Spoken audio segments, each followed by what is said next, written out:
Hi guys, and welcome to this week's videos. In the first video I'm going to show you how we're going to write to text files in C#. Let's get to it. Right guys, so we have a simple GUI over here. This is a multi-line text box. It was a normal text box, so if you put a text box onto your form, you click on it and you click on the top right arrow and you check it for multi-line. This means you can put multiple lines in the text box and not just one line. And we have two buttons, and this is a list box for our output.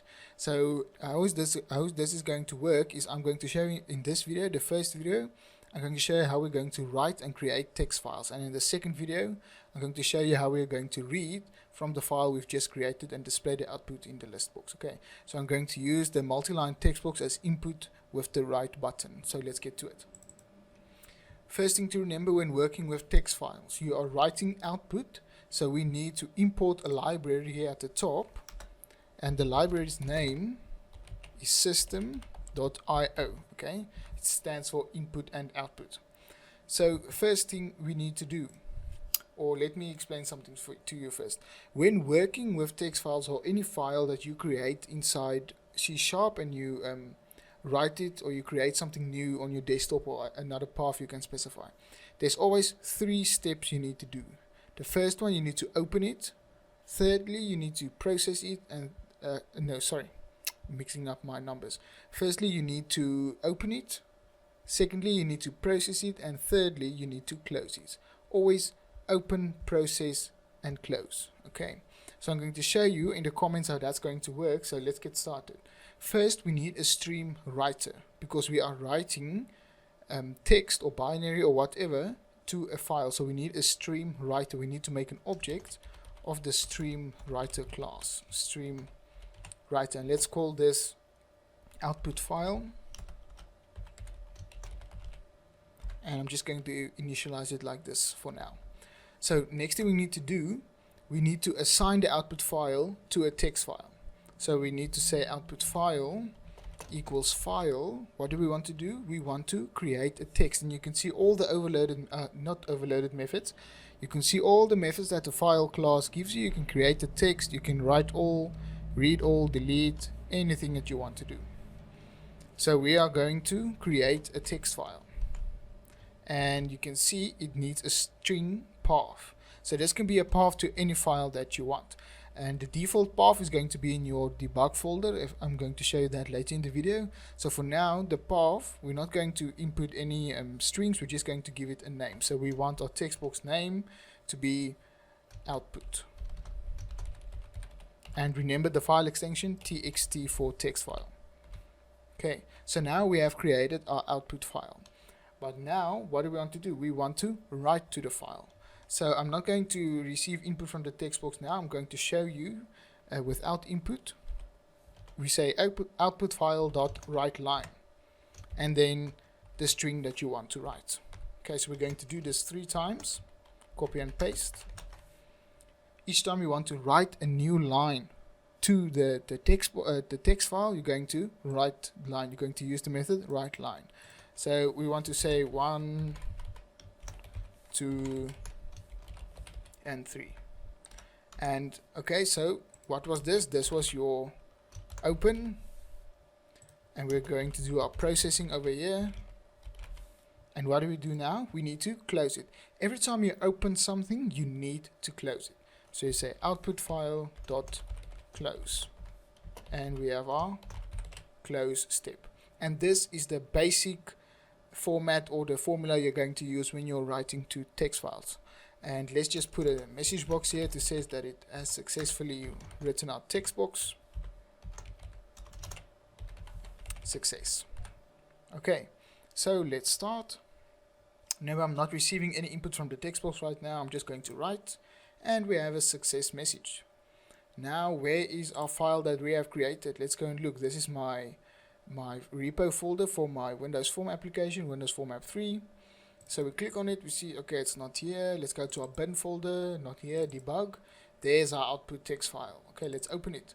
And there we have our 3 lines, 1, 2, and 3. And like I said, that's the basic way of writing a text file. Pretty easy, right? So you can write in one of 2 ways. Write line. Okay, first, before that, I'm going to show you you can write in two ways. You can use write line or you can just use write. So our first one, we used write line, but now let's just use the write method. I'm writing success output. Okay, but why did it put it next to each other now? Okay, that's because the first method we used was write line, and write line automatically puts a new line character at the end of the string. Okay, so if I put this one here, this is a new line character. Okay, your /n, that stands for a new line character. And if I run it now, write line success, let's just close some of the outputs for now, open it again, and now we can see we have 1, 2 and 3, but 2 and 3 are now on a separate line. Okay, so write doesn't put the new line character automatically, but write line does. Okay, if I press this again, you will see that I have the exact same output that I have before. Okay, 1 is on its own line and 2, 3 on the same line. Okay, so that's the difference between write and write line. I do advise you to use write line, but in some cases you are going to need to write everything on one line. Okay, so I hope you noticed that every time I'm going to use write line, every time I'm going to change this as well, I'm going to put a new line.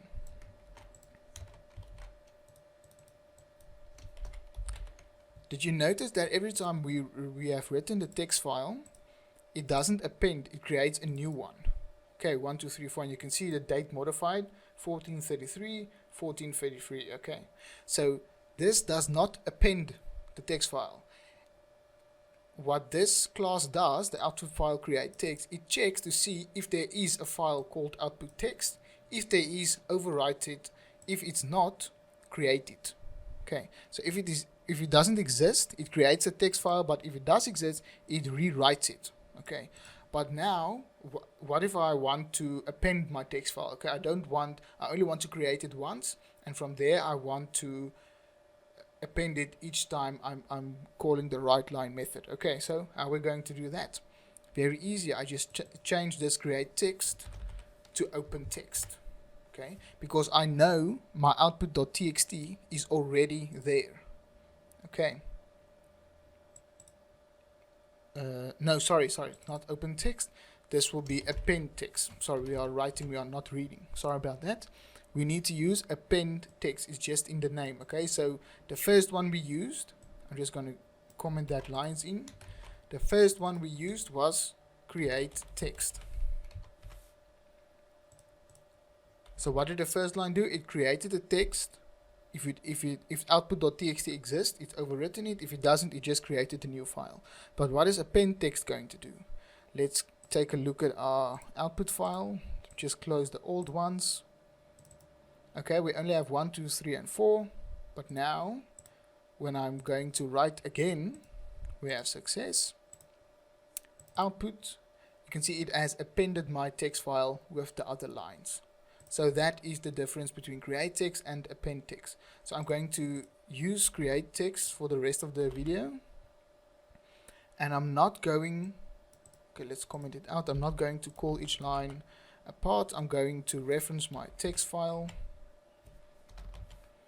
txt input.txt, and now I'm going to put a lot of mumbo jumbo inside of here. 2, so we can see what's the end of the line. I'm going to write, and it says success. Let's open. Okay, so as easy as that, you can see it corresponds to my input text box. Last thing I want to show you is that you should always set these files into a try catch, and the exception, catch exception, I think it should be not exception but input output exception, and then we can display the error in a message box. .show my x dot message, there we go. Okay, so what's this going to catch? Is going to catch an input output, and since we are working with input output, remember we have imported our input output library, so if it's going to catch an input output error inside of this try. So if something goes wrong, if something cannot write to our text file, it's going to give us an error message, but more specifically an input output error message. Okay, so that was writing to a text file.